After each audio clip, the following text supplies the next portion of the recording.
শহরে একের পর এক বিবাহিত নারী ছাদ থেকে পড়ে মারা যাচ্ছে। প্রথমে সবাই ভাবছিল এটা আত্মহনন হতে পারে, কিন্তু প্রতিটি ঘটনাতেই কোথাও একটা মিল খুঁজে পাওয়া যাচ্ছিল। তখনই সন্দেহ আসে, এটা কি নিছক কাকতালীয় কোনো ঘটনা, নাকি এর পিছে লুকিয়ে আছে কোনো অজানা খুনের গল্প। এই ঘটনার তদন্তে নামে পুলিশের একজন দায়িত্ববান অফিসার। তদন্ত যতই এগোতে থাকে, ধীরে ধীরে সেও বুঝতে পারে এই কেসের কারণে একটু একটু করে তার নিজের সংসারটা ভেঙে যাচ্ছে। এমন একটা সময় আসে, একদিকে পেশা, অন্যদিকে সংসার, মাঝখানে সে দাঁড়িয়ে। এমন পরিস্থিতিতে সে কি ওই কেসের সত্যটা বের করতে পারবে, নাকি সেই সত্যের খোঁজ করতে গিয়ে সে তার জীবনের সবথেকে মূল্যবান জিনিসটাই হারাবে? হ্যালো ফ্রেন্ডস, দিস ইজ প্লাবন অ্যান্ড ওয়েলকাম টু প্লাবন ইউনিভার্স। বলছি তামিল ভাষায় মুক্তি পাওয়া সাইকোলজিক্যাল সাসপেন্স থ্রিলার মুভি কালিদাসের কথা। মুভির শুরুতে আমাদের একটি অ্যাপার্টমেন্ট দেখানো হয়। কিছুক্ষণ পর ওই অ্যাপার্টমেন্ট থেকে পড়ে এক নারীর মৃত্যু হয়। সে যখন পড়েছিল, উপর দিয়ে একটি বিমান যাওয়াতে গার্ডও কোনো শব্দ শুনতে পায়নি। এই জন্য ঘটনার 1.5 ঘন্টা পর অ্যাপার্টমেন্টের অন্য লোকেরা ওই মহিলার ডেড বডি দেখে পুলিশকে কল করে। ইনি হচ্ছেন ইন্সপেক্টর কালিদাস, সৎ এবং নিষ্ঠাবান একজন পুলিশ অফিসার।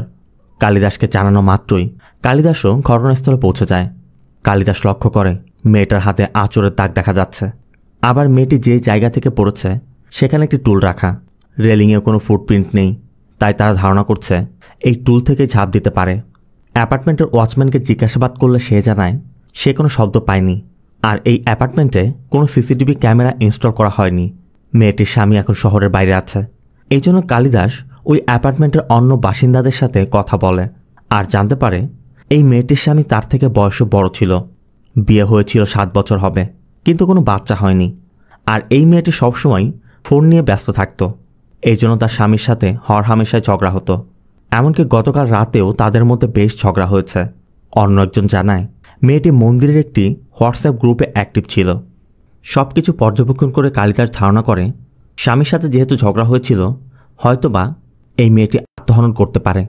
এই জন্য মেয়েটির বডিটিকে পোস্টমর্টমের জন্য পাঠানো হয়, আর কালিদাস তার সিনিয়রকে কল করে সব কিছু জানিয়ে দেয়। এরপর থানায় ফিরে সন্ধ্যাবেলায় এলাকার লোকজনদেরকে নিয়ে জনসচেতনতামূলক একটি সভাও করে। মূলত আজ যে ঘটনাটি ঘটল সেটা আনএক্সপেক্টেড একটি ঘটনা। 1.5 ঘন্টা একটি লাশ পড়েছিল, অথচ কেউ নোটিসই করেনি। এজন্য সবাইকে কালিদাস অনুরোধ করে যে আপনারা একটু চোখ কান খোলা রাখবেন। আশেপাশে এমন কোনো ইনসিডেন্ট লক্ষ্য করলে আপনারা দ্রুত আমাদেরকে জানাবেন। নাগরিক হিসেবে এটা আপনাদের দায়িত্ব। সভা শেষে কালিদাস বাড়িতে ফিরছিল।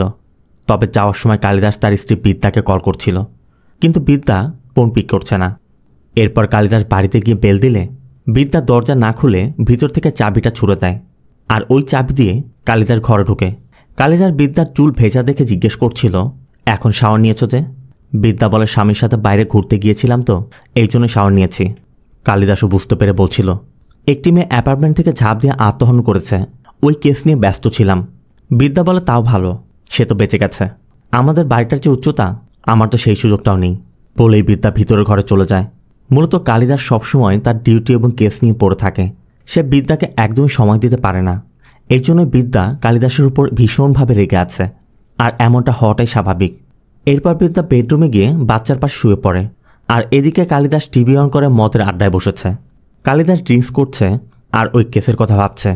এদিকে টিভির শব্দ বিদ্যাও ঘুমাতে পারছে না। এমনিতে সারাদিন ডিউটি আর কেস নিয়ে ব্যস্ত থাকে, তাকে সময় দিতে পারে না। আর রাতের বেলা একটু বাসায় এসেছে, কোথায় একটু সুখ দুঃখের গল্প করবে সেটা না করে মদ গিলতে বসেছে। তার উপর আবার উচ্চ শব্দের টিভি দেখে ঘুমও নষ্ট করছে। এটা কি মানা যায়? এই জন্য বিদ্যা এক সময় কালিদাসের মাথায় পানি ঢেলে দিয়ে বেডরুমে চলে যায়। এরপর কালিদাস ল্যাপটপে ব্লু হোয়েল গেমস নিয়ে একটু রিসার্চ করে এবং কনস্টেবলকে কল করে পোস্টমর্টম রিপোর্টটি পাঠাতে বলে। ল্যাপটপের পাশেই বিদ্যার ফটো রাখা। কালিদাস বিদ্যার ফটোগুলো ডাউন করে রাখে, আর এখান থেকে সিন চলছে ফ্ল্যাশব্যাকে। কালিদাস আর বিদ্যা দুজন দুজনকে ভালোবেসে পরিবারের অমতেই বিয়েটা করেছিল, একসাথে সংসার শুরু করেছিল। প্রথম কালিদাস যখনই সুযোগ পেত বাড়িতে বসে রান্না করত, বিদ্যা বিভিন্ন কাজে হেল্প করত। মানে দুজন মেয়ে খুব সুন্দর করে সাজিয়ে গুছিয়ে সংসার করছিল। এরপর একসময় তাদের একটি মেয়ের জন্ম হয়। কালিদাসেরও ডিউটি এবং কেসের চাপে ঘরের থেকে বাইরে বেশি সময় কাটাতে হচ্ছিল।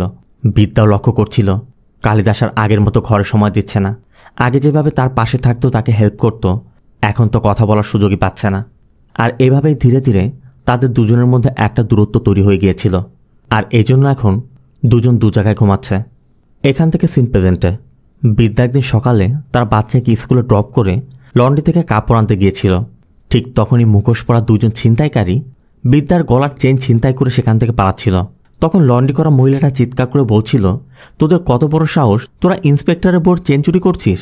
আর ইন্সপেক্টরের কথা শোনা মাত্রই তারা চেনটি ফেলে দিয়ে সেখান থেকে পালিয়ে যায়। আর এই ঘটনার পর বিদ্যা বাড়িতে গিয়ে দেখে কালিদাস ডিউটিতে যাওয়ার জন্য বের হচ্ছে। এই জন্য বিদ্যা কালিদাসকে কিছু না বলে কনস্টেবল সিংহামকে তার চেন চুরির বিষয়টি বলে। সাথে কালিদাস এবং তার সাথে যে ঘটনাগুলো ঘটছে সেগুলোর কথাও শেয়ার করে, যে কালিদাস ইদানিং বাইরে থেকে এসেই সারা রাত ড্রিঙ্কস করে। এটা একরকম অত্যাচার করার মতোই। অবশ্য কালিদাসের কথা পুরুষ মানুষের অনেক প্রেশার থাকে, এগুলো মহিলারা কীভাবে বুঝবে। মূলত এটা ওটা নিয়ে তাদের দুজনের মধ্যে সবসময় এমনটা চলতেই থাকে। তাই আজও দুজনের মধ্যে ঝগড়া হয়। আর কালিদাস একসময় রাগ করে ডিউটিতে চলে যায়।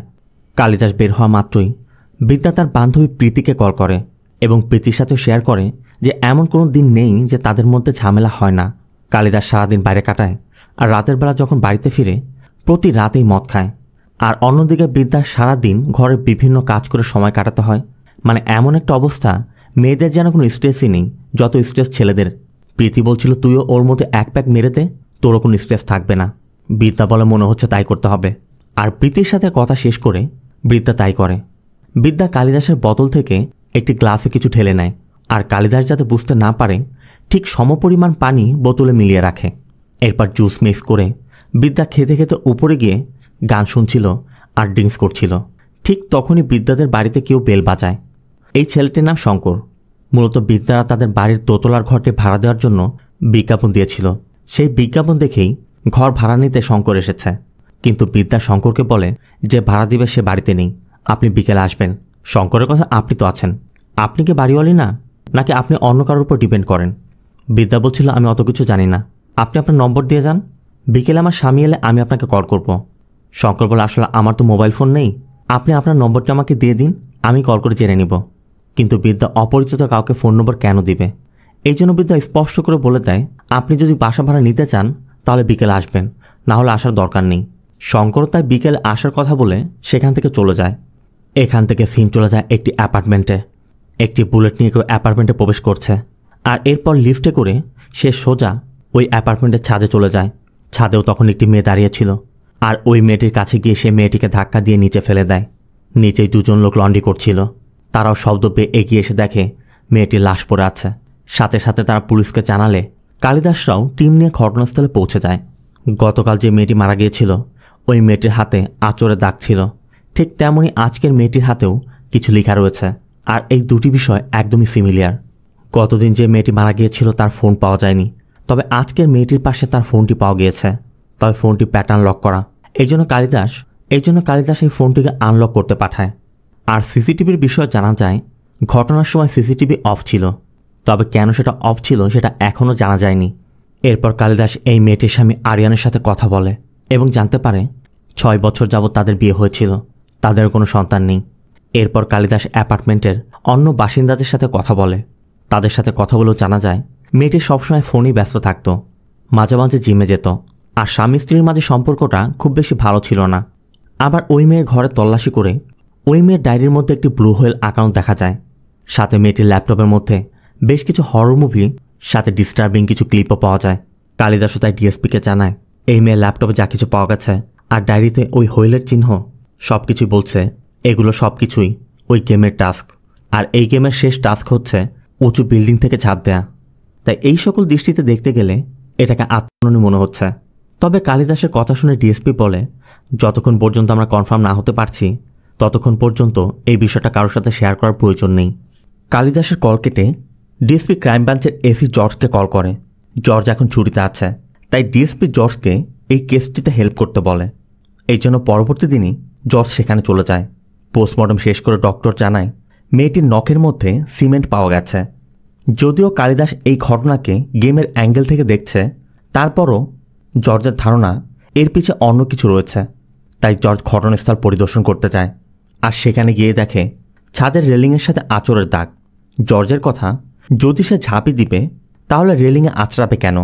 আবার মেয়েটির ফোনে গেম সম্পর্কিত কোনো ফটোও পাওয়া যায়নি। অ্যাপার্টমেন্টের সিসিটিভিও আচমকা বন্ধ হয়ে গিয়েছিল। কালিদাসের ধারণা এসব কোইন্সিডেন্সও হতে পারে, কিন্তু জর্জের ৩৫ বছরের এক্সপেরিয়েন্স। তাই জর্জ অ্যাপার্টমেন্টের পাশেই থাকা এক বৃদ্ধের সাথে কথা বলে। বৃদ্ধ জানায় সে চোখে কম দেখে, কেউ এসেছিল কিনা সেটা সে বলতে পারবে না, তবে সে বুলেট বাইকের শব্দ পেয়েছিল। তার মানে বুলেট নিয়ে কেউ এসেছিল, সেই হয়তোবা কিছু একটা করতে পারে। এরপর জর্জরা প্রথম ভিকটিমের স্পটে যায়। জর্জ বলে মেয়েটি যদি ঝাঁপ দিবে তবে উপর হয়ে পড়ার কথা, ঘুরে গেল কিভাবে। কালিদাস বলে, স্যার এখানে একটি টুল ছিল, হয়তো টুল থেকে ঝাঁপ দেয় রেলিংয়ে লেগে পোল্টি খেয়েছিল। এর জন্য কালিদাস একটি ডেমো দেখায়। এরপর ওই মেয়ের স্বামীকে ডাকা হয়। তার কথা জানা যায় তাদের মধ্যে প্রতিনিয়ত ঝগড়া বেঁধে থাকত, তবে তাদের বয়সের গ্যাপের জন্য তাদের দাম্পত্য জীবনটাও বেশি একটা ভালো ছিল না। অ্যাপার্টমেন্টের কারো বুলেট বাইক আছে কিনা এটা জানতে চাইলে ওয়াচম্যান জানায় 2 মাস আগে একজনের ছিল, তবে সে চলে গিয়েছে। এই জন্য জর্জা চলে যায়। আর অন্যদিকে শঙ্কর তার মালামাল নিয়ে হাজির। বিদ্যা ভাড়ার বিষয়ে কথা বললে শঙ্কর তাতেই রাজি হয়ে যায়, কিন্তু বিদ্যার কথা, আমার স্বামীর সাথে কথা বলে অনুমতি নিতে হবে। এই জন্য বিদ্যা কালিদাসকে কল করে, কিন্তু জর্জ পাশে থাকায় কালিদাস বারবার কল কেটে দিচ্ছিল। জর্জ বিষয়টা বুঝতে পেরে কালিদাসকে বলে, কথা বলো, সমস্যা নেই। এই জন্য কালিদাস কল রিসিভ করে। বিদ্যা বলে, আমার পার্লারের বন্ধুরা বলেছে ঘর বেশি দিন তালাবদ্ধ রাখা যাবে না, একটি ছেলে ভাড়ার জন্য এসেছে। কালিদাস বলে, ডিসিশন যেহেতু তুমি নিয়েই নিয়েছ, আমাকে কেন জিজ্ঞেস করছো, বলেই কল কেটে দেয়। এরপর জর্জ জানতে চায় তোমাদের লাভ ম্যারেজ না অ্যারেঞ্জ ম্যারেজ। কালিদাস বলে, স্যার লাভ ম্যারেজ, পালিয়ে বিয়ে করেছিলাম। জর্জের কথা, তার মানে তোমাদের মধ্যে ঝগড়া বাঁধলে তোমাদের বোঝানোর কেউ নেই, একজন আরেকজনকে ব্লেম দাও। তোমাকে কোনো কাজ দিলে তুমি তো শান্ত মতো নিয়ে নাও, তাহলে বউয়ের সাথে রাগ দেখাও কেন? অন্যদিকে বিদ্যা শঙ্করকে দোতলার ঘরটি দিয়ে দেয়। তবে বিদ্যা জানতে চাচ্ছিল, তুমি কি কাজ করো? শঙ্কর বলে, পাবে ডিজের জব করি। বিদ্যা বলে, তাহলে তো খুব এনজয় করো। শঙ্কর বলে, এনজয় তো ওরা করে, আমাকে একা পাশে দাঁড়িয়ে থাকতে হয়, এটাই তো আমার চাকরি। এটা শুনে বিদ্যাও বলছিল একা থাকাটা খুব কষ্টের। তখনই শঙ্করের ফোন বেজে ওঠে। বিদ্যা বলে, তুমি না বললে তোমার ফোন নেই? শঙ্কর বলে, এটা আমার না, আমার প্রোগ্রাম কোঅর্ডিনেটরের ফোন। তবে শঙ্করের কথায় কোনো একটা সন্দেহের ইঙ্গিত দিচ্ছিল।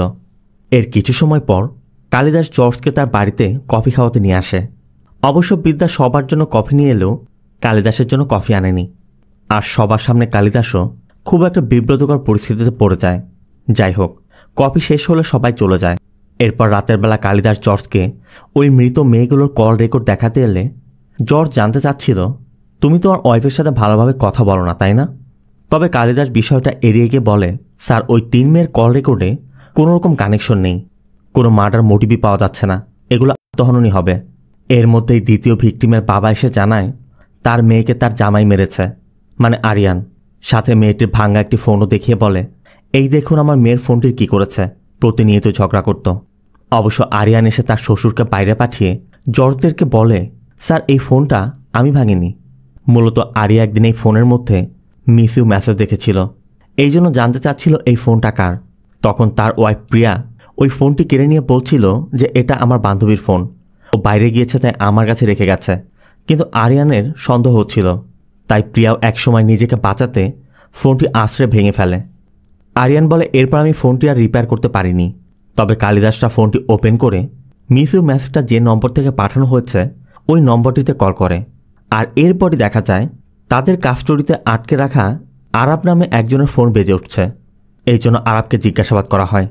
আর আরাবের থেকে জানা যায় প্রিয়ার সাথে তার জিমে পরিচয় হয়েছিল। প্রিয়ার স্বামীর সাথে তার সম্পর্কটা খুব ভালো যাচ্ছিল না, তাই আরাবও সেই একাকিত্বের সুযোগ নিয়ে ধীরে ধীরে দুজনে চ্যাট করতে করতে পরকীয়তে জড়িয়ে যায়। আরাব মাঝে মধ্যেই তাদের ফ্ল্যাটে যেত। আর আরাব যখন আসতো প্রিয়া সিসিটিভি বন্ধ করে রাখত। প্রিয়া যেদিন মারা গেল ওই দিন ওই সময়টাতে আরাবের সেখানে যাওয়ার কথা ছিল, কিন্তু আরিয়ান তাকে ধরে ফেলাতে সেদিন সে আর যেতে পারেনি। অন্যদিকে বিদ্যাকে দেখা যায় প্রীতির সাথে কথা বলছে। বিদ্যা প্রীতিকে শঙ্করের কথা বলে যে ইয়াং একটি ছেলেকে উপরের ঘরটি ভাড়া দিয়েছি। প্রীতি জানতে চায় ও দেখতে কেমন। বিদ্যা বলে, ঠিক আমাদের কলেজের পাপ্পু যেমন ছিল পাপ্পুর মতো, একটি পাবে ডিজে জব করে। প্রীতি জানতে চায় কালিদাস ছেলেটিকে দেখেছে। বিদ্যা বলে, বাড়ি এলে তো দেখবে। প্রীতি বলে, তাহলে আমার সাথে দেখা করিয়ে দে। কিন্তু বিদ্যা বলে, কখনোই দেখা করাবো না। প্রীতি বলে, ঠিক আছে, কালিদাসকে নিয়ে তুই রবিবারে আমার বাড়িতে আসিস। এদিকে প্রথম মেয়েটির নাম ছিল মালার। মালার মাঝে মধ্যে মন্দিরে যেত, এই জন্য কালিদাসরা মন্দিরে গিয়ে পূজারীর সাথে কথা বলে। আর এখানেই জানতে পারে মালারের একটি ছেলের সাথে অবৈধ সম্পর্ক ছিল। আর সেই ছেলেটি তখন পাশে দাঁড়ানো, সেও শুনতে পেয়ে পালাতে চেষ্টা করছিল। আর কালিদাসরা পূজারীর কাছ থেকে ওই ছেলের কথা জানতে পেরে ওই ছেলেকে ধরে থানায় নিয়ে আসে। তবে মন্দিরের সিসিটিভি ফুটেজ পর্যবেক্ষণ করে দেখা যায় ওই ছেলেটি সেদিন মন্দিরেই ছিল। তবে ছেলেটাও জানায় মালারের সাথে পাশের ফ্ল্যাটের একজনের পরকীয়া ছিল। মূলত যে সকল মেয়েদের স্বামীর সাথে ভালো সম্পর্ক ছিল না, ওই সকল মেয়েদের একাকিত্বের সুযোগটা তারা কাজে লাগাতো। অন্যদিকে শঙ্কর রান্নার কিছু একটা নিতে বিদ্যাদের ঘরে আসে, আর এসেই দেখে বিদ্যা এসি পরিষ্কার করছে। কথায় কথায় শঙ্কর জানতে চায় আপনি কেন এগুলো করছেন। আর বিদ্যার কথা শঙ্কর বুঝতে পারে কালিদাস তাকে খুব একটা সময় দেয় না, এর জন্য বিদ্যা একাকিত্বে ভুগছে। তাই শঙ্কর নিজে এসি পরিষ্কার করে দিচ্ছিল। তখনই শঙ্করের হাতে একটি বারকোড দেখে বিদ্যা জানতে চায় এটা কি। তবে শঙ্কর কোনো উত্তর না দিয়েই চলে যায়। আর এরপর বিদ্যা শঙ্করের ঘরে গেলে শঙ্কর বিদ্যাকে তার পছন্দের গান গিয়ে শোনায়। সিন চলে যায় পরবর্তী দিন। কেসের কাজে এতটাই ব্যস্ত কালিদাস বাড়িতেও আসতে পারছে না। এই জন্য জজ বলছিল এখানে সবকিছু আমি দেখব, তুমি বাড়িতে গিয়ে পরিবারকে সময় দাও। এই জন্য কালিদাস বিদ্যাকে কল করে বলে তুমি দ্রুত রেডি হও, আমরা আজ মুভি দেখতে যাব। শোনা মাত্র বিদ্যার জন্য আকাশ থেকে পড়ল কালিদাস তাকে মুভি দেখাতে নিয়ে যাবে। তার এত সৌভাগ্য হয়ে গেছে। অবশ্য বিদ্যাও খুব খুশি।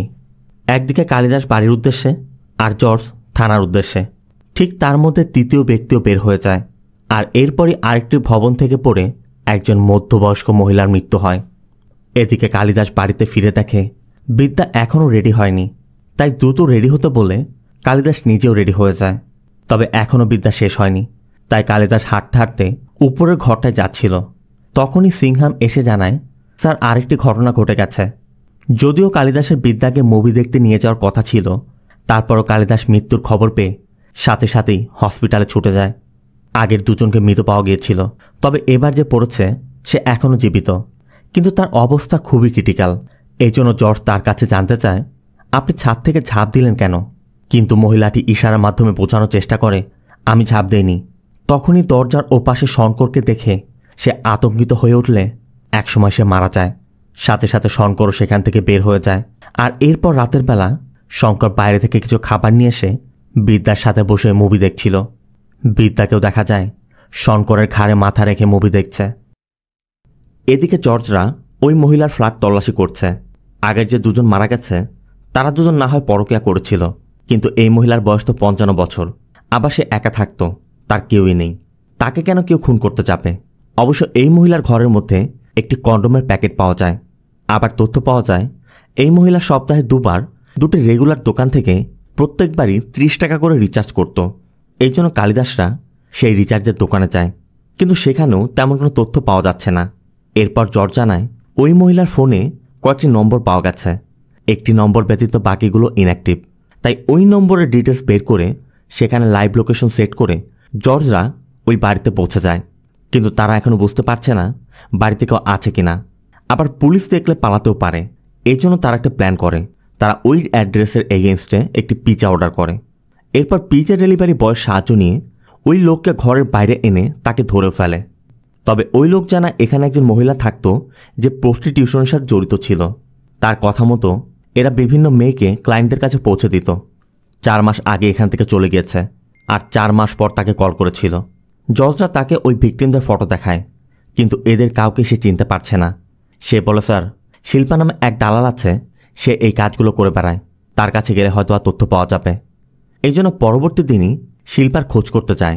তবে জানা যায় এই নামে বেশ কয়েকজন নারী দালাল আছে। তবে তারা পুলিশের উপস্থিতি বুঝতে পেরে একটি অটোতে করে পালিয়ে যাওয়ার চেষ্টা করছিল।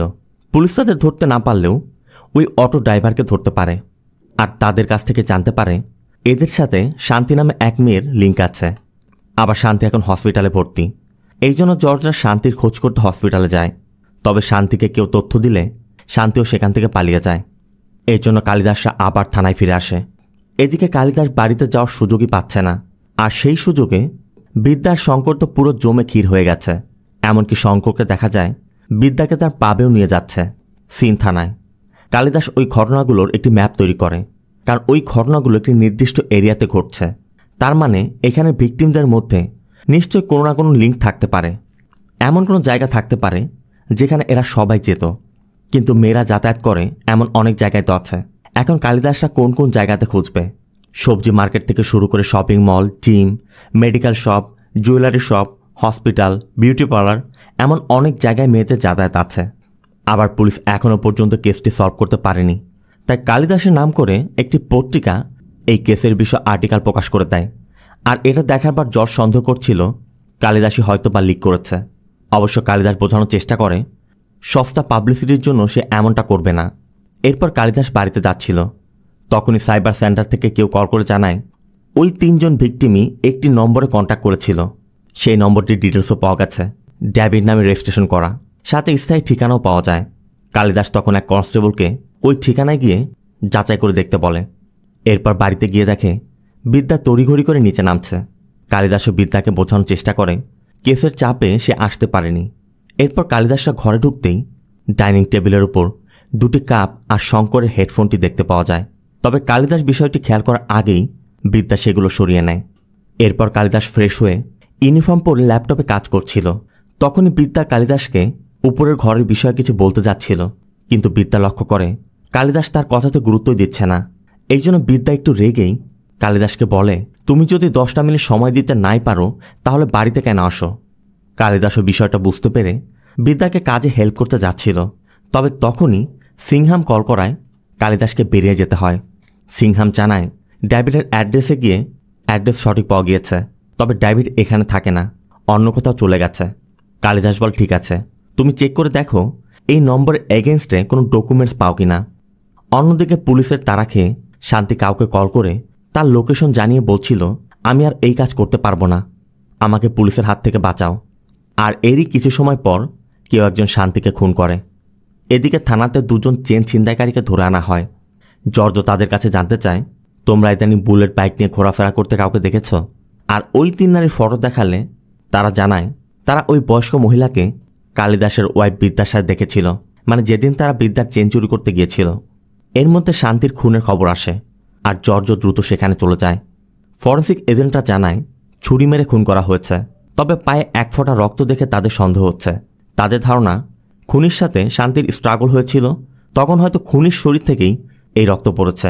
তবে সেটা ল্যাবে গিয়ে টেস্ট করলে জানা যাবে। আবার ঘটনাস্থলে শান্তির ফোনও পাওয়া যায়, আর শান্তি লাস্ট যে নম্বরটিকে ডায়াল করেছিল ওই নম্বরটির তথ্য নিয়ে জানা যায় এই নম্বরটি কালিদাসের নামে রেজিস্ট্রেশন করা। তাহলে কি এই খুনগুলোর পিছে কালিদাসের হাত আছে? কালিদাসকেও দেখা যায় বিভিন্ন জায়গায় ঘুরে ঘুরে ওই 3 নারীর কানেকশন খোঁজার চেষ্টা করছে। আবার এদিকে বিদ্যার আজ জন্মদিন, তাই শঙ্কর বিদ্যাকে তার ঘরে নিয়ে সারপ্রাইজ দেয়। বিদ্যাকে নিয়ে কেক কেটে বিদ্যার বার্থডে সেলিব্রেট করে। এর মধ্যে ল্যাব থেকে ওই ব্লাড স্যাম্পলের টেস্ট করে জর্জকেও জানায় ওই ব্লাড ভিকটিমের নয়, তার মানে এটা কিলারের ব্লাড। কালিদাসও যখন ওই নারীর বিষয়ে তদন্ত করছিল তখনই এক কনস্টেবল কল করে জানায় তিরুপতি নগরের একটি বিউটি পার্লারে ডেভিডের ওই নম্বরটি ব্যবহার করা হয়েছে। সাথে সাথে কালিদাস ওই পার্লারে গিয়ে ডেভিডের সাথে দেখা করে। যে 3 জন নারী মারা গেছে সবাই তাকে কল করেছিল, তবে ডেভিডকে তাদের ফটো দেখালে ডেভিড তাদের চিনতে না পারলেও সিসিটিভি ফুটেজ চেক করে কনফার্ম করে যে এরা সবাই তার পার্লারেরই কাস্টমার ছিল। কালিদাস জানতে চায় এরা কখনো একসাথে এসেছিল। তখনই এক কনস্টেবল এসে জানায় এসি জর্জকে প্রথম যেদিন সে নিয়ে গিয়েছিল সেদিন এখান থেকে গিয়েছিল। ডেভিডও জানায় জর্জের ছেলে মাঝে মধ্যে এখানে আসা যাওয়া করে, দেখতে লম্বা, ফর্সা, সানগ্লাস পরে। এর মধ্যে ডেভিড একটি ফুটেজ বের করে যেখানে দেখা যায় ওই 3 জনের সাথে শান্তিও আছে, আর সাথে আরেকজন নারী আছে যাকে দেখার পর কালিদাসের চোখ যেন কপাল উঠে যায়, কারণ ওই 4 জনের সাথে এখানে বিদ্যাকেও দেখা যাচ্ছে। অন্যদিকে শঙ্কর বিদ্যার সাথে ঘনিষ্ঠ হওয়ার চেষ্টা করছিল। তখনই বিদ্যার ঘাড়ে কেডি লেখা ট্যাটু দেখে বিদ্যার উপর আক্রমণ করে। বিদ্যাও নিজেকে বাঁচাতে নিচের ঘরে ছুটে আসে। এদিকে কালিদাস বারবার বিদ্যাকে কল করে যাচ্ছে, কিন্তু বিদ্যা তো এখন নিজের জীবন বাঁচাতে ব্যস্ত। একসময় শঙ্কর ঘরের মধ্যেও ঢুকে যায়, বিদ্যাকে শ্বাসরোধ করে মারতে চেষ্টা করছিল। তখনই জর্জ এসে পড়ে, আর জর্জ বিদ্যাকে এমন অবস্থায় দেখে জানতে চায় কি হয়েছে, কে করেছে এসব। বিদ্যা তখন উপরের ঘরে ইশারা করে দেখায় ও উপরে আছে। জর্জ তখন বিদ্যাকে ওই নারীগুলোর ফটো দেখে জানতে চায় তুমি এদেরকে চিনো? বিদ্যা বলে ওরা তো আমার পার্লারের বন্ধু। এরপর জর্জ বিদ্যাকে উপরে নিয়ে আসছিল আর বলছিল তোমার গ্রুপে মোট 5 জন ছিল, যার 4 জনই মারা গেছে, কারণ তারা খারাপ সঙ্গে জড়িয়েছিল। তোমার কি এই ছেলের সাথে কিছু আছে? বিদ্যা বলে না না, এমন কিছু নেই। জর্জের কথা না থাকলে এমন কেন করবে? আর থাকলেও সমস্যা নেই, এমনিতেও দাস তোমার টেক কেয়ার করে না। দাসের সাথে থাকাটাও তো কষ্টকর। বিদ্যার কথা আমি ওকে ছাড়া থাকতে পারবো না। তখনই দাসও এসে পড়ে আর জর্জ দাসকে দূরে থাকতে বলে বিদ্যাকে বলে, তুমি না বললে ও ভিতরে আছে, যাও ওকে দেখাও। বলতেই বিদ্যা ভিতরে প্রবেশ করে আর সাথে সাথেই শঙ্কর বিদ্যার গলা চেপে বেরিয়ে আসে। কিন্তু জর্জ আর কালিদাস তখনও দাঁড়িয়ে দাঁড়িয়ে সব দেখছে, কারণ এখানে এমন একটা ঘটনা ঘটেছে যা কেউ কল্পনা করেনি। এখানে কোনো শঙ্কর নেই, সব কিছু বিদ্যার কল্পনায়। কালিদাসও বুঝতে পারছে না বিদ্যা কি করছে। এর মধ্যে বিদ্যা ভায়োলেন্ট হয়ে জর্জকেও মারতে যাচ্ছিল, কারণ বিদ্যা ভাবছিল জর্জ তাদেরকে আলাদা করার চেষ্টা করছে। তখনই জর্জ লক্ষ্য করে কালিদাসের হাতে বারকোডের মতো একটি ট্যাটু, মানে যেমনটা শঙ্করের হাতে ছিল। আর এরপরই আমরা আসল রহস্যটা জানতে পারি। জর্জ বিদ্যার বান্ধবী প্রীতির সাথে দেখা করেছিল। প্রীতি শুধু বিদ্যার বান্ধবী ছিল না, প্রীতি একজন সাইকোলজিস্ট। প্রীতি জানায় বিদ্যা একজন সিজোফেনিক পেশেন্ট। কোনটা বাস্তব আর কোনটা কল্পনা বিদ্যা সেটা বুঝতে পারে না। বিদ্যা নিজের মতো করে কাউকে কল্পনা করে মনে করে বাস্তবে তার অস্তিত্ব আছে। আর এটা শুরু হয়েছিল অনেক আগে। মূলত বিদ্যার একটি মেয়ে সন্তানের জন্ম হয়েছিল। 2 দিন পরে মেয়েটা মারা যায়। ওই সময় বিদ্যা ডিপ্রেশনে পড়ে গিয়েছিল। আর ওই মৃত বাচ্চাকে জীবিত কল্পনা করে তখন থেকেই কল্পনাতে বাচ্চার সাথে বসবাস করে আসছে। ও ভাবছে ওর বাচ্চা ওর পাশে আছে, তাকে স্কুলে নিয়ে যাচ্ছে, এটা সেটা করছে। অবশ্য কালিদাসও এই ব্যাপারে জানত, কিন্তু কালিদাসকে দোষ দিয়ে কোনো লাভ নেই। বাচ্চার মৃত্যুতে কালিদাসও ডিপ্রেশনে পড়ে গিয়েছিল। তার উপর বিদ্যার এমন আচরণ। কালিদাসও এসব থেকে মুক্তি পেতে নিজের কাজে ব্যস্ত থাকার চেষ্টা করত। কিন্তু বিদ্যা একসময় ধরে নিয়েছিল কালিদাস তাকে অবহেলা করছে, তাকে সময় দিচ্ছে না। বিদ্যা এসব চিন্তা করে করে কালিদাসকে খুব মিস করত। আর এভাবেই ও নিজের মতো করে একটা কালিদাসের চরিত্র তৈরি করে নিয়েছিল। আর সেই চরিত্র ছিল শঙ্কর। তার মানে শঙ্কর বাস্তবে ছিল না, শঙ্কর ছিল বিদ্যার কল্পনায়। আর এখন যদি আসি ওই 4 মহিলার বিষয়ে, ওরা সবাই একই পার্লারে যেত আর সেখান থেকে তাদের বিদ্যার সাথে বন্ধুত্ব হয়। এরা 4 জনই তাদের স্বামীর অগোচরে পরকীয়া করত। আর তারা এসব বিদ্যার সাথে শেয়ার করে বিদ্যাকে বোঝাতো, স্বামী সময় না দিলে কি হয়েছে, তুমিও আমাদের মতো করে এনজয় করতে পারো, প্রথমে খারাপ লাগলে পরে ঠিক হয়ে যাবে। কিন্তু বিদ্যা কালিদাসকে পাগলের মতো ভালোবাসে। তাই বিদ্যা ভাবছিল ওরা কালিদাসকে তার থেকে আলাদা করতে এসব বলছে। বিদ্যাও চাচ্ছিল না কালিদাসকে ধোঁকা দিবে, তাই বিদ্যা ওই 4 মহিলাকে খুন করেছিল। তবে শেষ যেদিন শান্তিকে খুন করে, সেদিন শান্তির পায়ে 1 ফোঁটা রক্ত পড়ে যাওয়ায় সেটা টেস্ট করে জানা গিয়েছিল এটা কোনো মেয়ের রক্ত। এরপরে শান্তির সাথে দেখা করে বিদ্যার রিপোর্ট নিয়ে জর্জ কনফার্ম হয়েছিল খুনগুলো বিদ্যাই করেছে। এরপর বিদ্যাকে মানসিক ভারসাম্যহীনতার জন্য মেন্টাল হেলথ কেয়ারে নেওয়া হয়। বিদ্যার সমস্যাটা যতদিনই থাকবে সে নিজের মধ্যে এমন চরিত্র ক্রিয়েট করতেই থাকবে, আর ওই চরিত্রকে বাস্তবে ভেবে তার সাথে বসবাস করবে। আর বিদ্যা এতদিন তার মনের মধ্যে যে কালিদাসকে কল্পনা করত, কালিদাসও নিজেকে সেভাবে পরিবর্তন করে বিদ্যার কাছে এসেছে। আর এরপর কালিদাস বিদ্যার সাথে সেভাবেই টাইম স্পেন্ড করে যেমনটা বিদ্যা চেয়েছিল। আর এটাই তো ভালোবাসা। অন্য কোনো পুরুষ হলে হয়তো বিদ্যাকে ছেড়ে চলে যেত, কিন্তু কালিদাস তা করেনি। কালিদাস তার ভালোবাসার জন্য, ভালোবাসার মানুষটাকে খুশি রাখার জন্য সর্বোচ্চ চেষ্টাটা করে যাচ্ছে। তো কালিদাসের এই ভালোবাসা আপনার কাছে কেমন লাগলো কমেন্টে অবশ্যই জানাবেন। আর ভিডিওটি ভালো লাগলে ভিডিওতে লাইক দিয়ে চ্যানেলটিকে সাবস্ক্রাইব করতে একদম ভুল করবেন না। দেখা হবে অন্য কোনো মুভি বা সিরিজের এক্সপ্লেনেশন ভিডিওতে। ততক্ষণ সব ভালো থাকবেন, সুস্থ থাকবেন। আল্লাহ হাফেজ।